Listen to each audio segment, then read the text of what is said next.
Barbecue sauce is a pantry staple, and even the organic brands are loaded with sugar.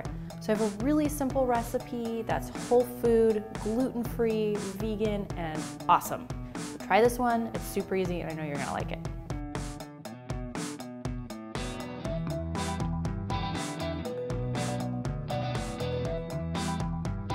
So get your blender ready, and I have about a cup's worth of a good organic apple. You can leave the skin on, it's good nutrients, right? But if you're picky, you can peel it. And then I have a small white or sweet onion, just roughly chopped. And then a couple cloves of peeled garlic. And I'm putting in a whole jalapeno. If you don't like it spicy, you can omit the jalapeno or take out the seeds and the veins. That's where the heat is. Just throw that in. And then I have fresh ginger. This is just, about a teaspoon, half a teaspoon worth. Then I'm gonna do about 8 to 12 ounces of a really good crushed organic tomato. San Marzanos are my favorite. They're super flavorful and yummy. So I'm gonna add almost a whole can of that. Then to even intensify that flavor, we do a San Marzano tomato paste. Probably about 2 to 3 ounces, depending on how much you like. To give it that smokiness without adding chemicals, we do a good chipotle pepper. So 1 or 2 of them fresh out of a can. And then for spices, we have about a good tablespoon of a nice paprika and about a teaspoon of cinnamon, gives it a little kick. Okay, about a teaspoon of a good grainy mustard. And then come our liquids. So I have a good red wine vinegar. You can use a sherry vinegar, about a tablespoon. And really this is what's gonna help us blend the sauce to a nice smooth consistency.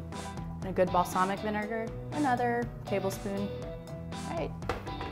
And then instead of soy, we're doing liquid AMINOS, which are much better for you and actually really good for you. A couple tablespoons of that. And then just a touch of apple cider vinegar, also really good for you.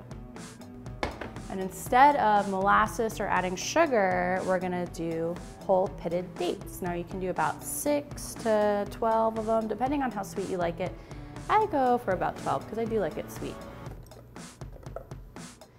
It's ready to blend. Have some water on hand just in case it's a little too thick and it needs help, but we're just gonna blend it for a couple of minutes until it's super, super smooth.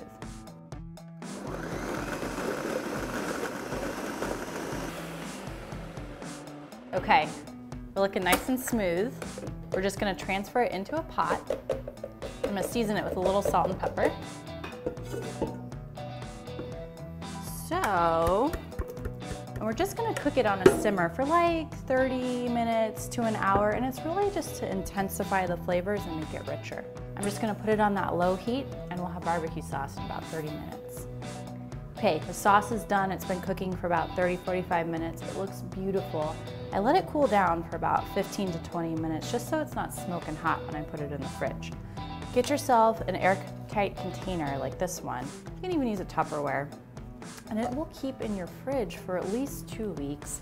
And if you're not gonna use it all, you can put half of it in the freezer for another time. I've got some beautiful free-range chicken that I'm gonna throw on the grill, slather it with that, and it's gonna be a good lunch.